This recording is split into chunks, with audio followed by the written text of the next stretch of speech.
At this time, I have the honor to present to you the moral leader of our nation. I have the pleasure to present to you Dr. Martin Luther King, Jr.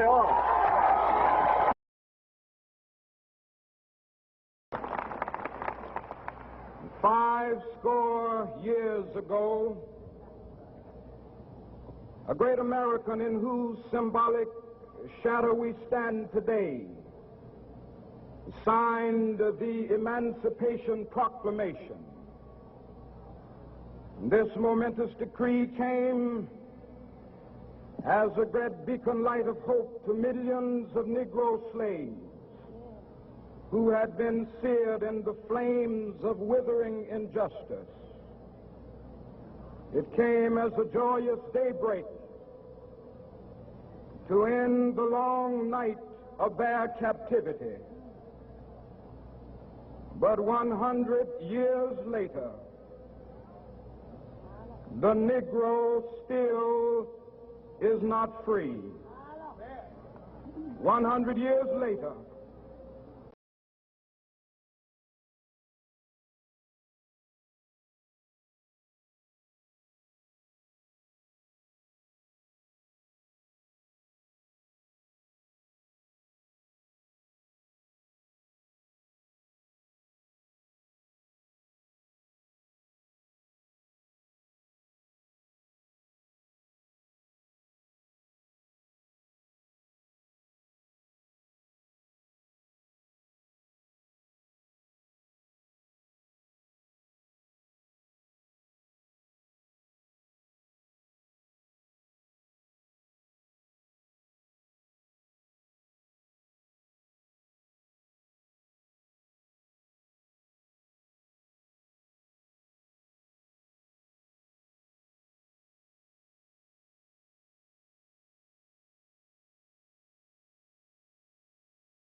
we cannot be satisfied as long as the Negro's basic mobility is from a smaller ghetto to a larger one.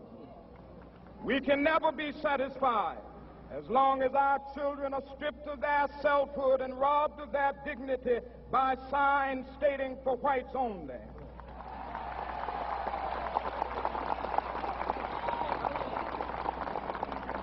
We cannot be satisfied as long as a Negro in Mississippi cannot vote and a Negro in New York believes he has nothing for which to vote.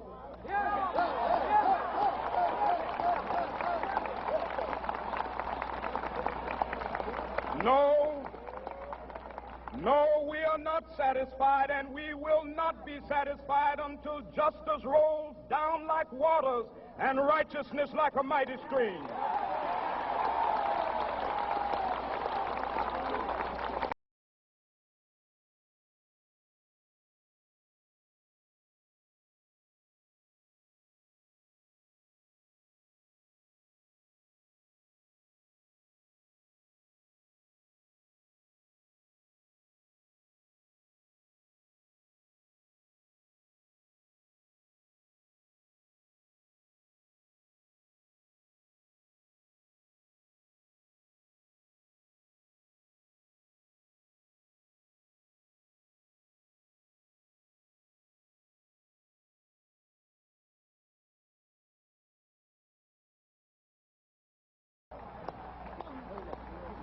But my poor little children will one day live in a nation where they will not be judged by the color of their skin, but by the content of their character. I have a dream today.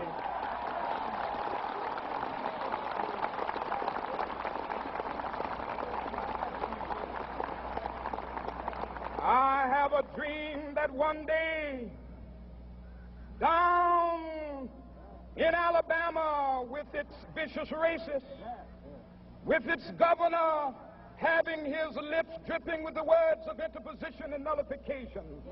One day right there in Alabama, little black boys and black girls will be able to join hands with little white boys and white girls as sisters and brothers. I have a dream today.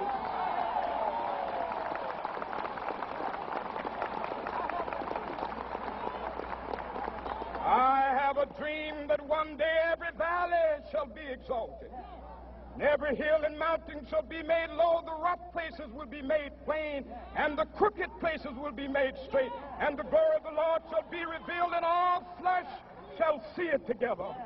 This is our hope. This is the faith that I go back to the South with. With this faith, we will be able to hew out of the mountain of despair a stone of hope.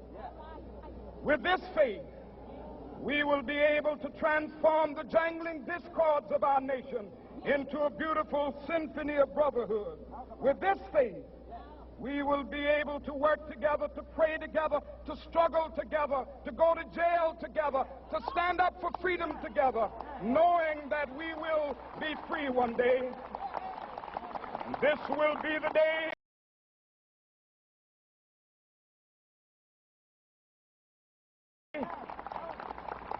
This will be the day when all of God's children will be able to sing with new meaning, "My country, tears of thee. Sweet land of liberty, of thee I sing. Land where my fathers died, land of the pilgrim's pride.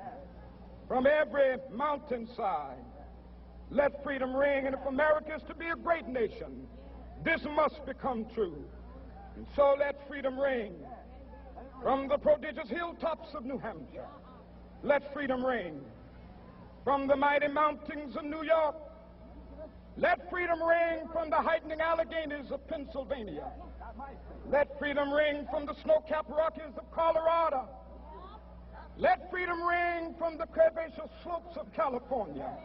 But not only that, let freedom ring from Stone Mountain of Georgia. Let freedom ring from Lookout Mountain of Tennessee. Let freedom ring from every hill and molehill of Mississippi, from every mountainside.